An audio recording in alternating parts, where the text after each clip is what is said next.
ராமநாதபுரம் 108 திவ்ய தேசங்களில் ஒன்றான திருப்புல்லானி ஆதி ஜெகநாதர் பெருமாள் தேவிப்பட்டினம் கடலின் நடுவே நவகிரகம் திரு உத்தரகோசமங்கையில் மங்களநாதர் மங்களநாயகி ராமாயணம் தொடர்புடைய ராமேஸ்வரம் அருகேயுள்ள அருள்மிகு ஸ்ரீ முத்தால பரமேஸ்வரி ஆலயத்தில் உலக சிவனடியார்கள் திருக்கூட்டம் 1000 வைசிய மகாஜன சபை ஸ்ரீ ஆதி நாகலிங்கேஸ்வரர் குழு சார்பில் 45வது மாத திருவாசக முற்றோதுதல் விழா வெகு விமர்சையாக நடைபெற்றன.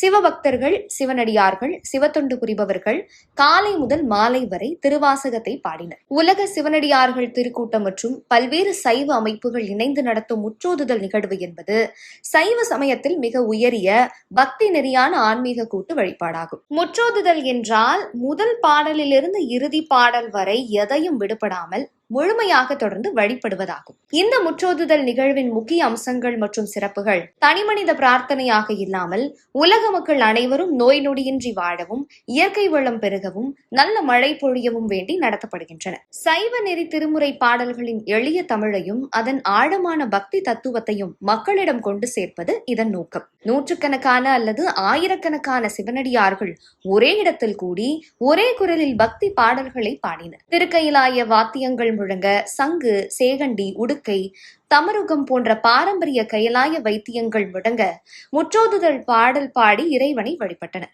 மாணிக்கவாசகர் அருளிய திருவாசகத்தின் 51 பதிக்கங்களையும் 658 பாடல்களை பாரம்பரிய வழிபாட்டு முறையில் முழுமையாக பாடி நிறைவு செய்தனர். திருவாசகத்திற்கு உருகார், ஒரு வாசகத்திற்கும் உருகார் என்பது பழமொழி. அந்த திருவாசகத்தை முழுமையாக பாடும்போது அங்கு கூடும் பக்தர்களிடையே ஒரு ஆன்மீக அதிர்வலை ஏற்பட்டன. சாதி, மத, பொருளாதார பாகுபாடுகளை கடந்து சிவனடியார் என்ற ஒரே அடையாளத்துடன் அனைவரும் தரையில் அமர்ந்து ஒன்றாக பாடினார்கள். பல்வேறு மாவட்டங்களிலிருந்து சிவனடியார்கள், சைவ பெரியோர்கள் கலந்து கொண்டு சிறப்பித்தார்கள். முற்றோதுதல் நிகழ்வின் இறுதியில் கலந்து கொண்ட அனைத்து அடியார்களுக்கும் பொதுமக்களுக்கும் மகேஸ்வர பூஜை எனப்படும் அன்னதானம் மிக சிறப்பாக நடைபெற்றன.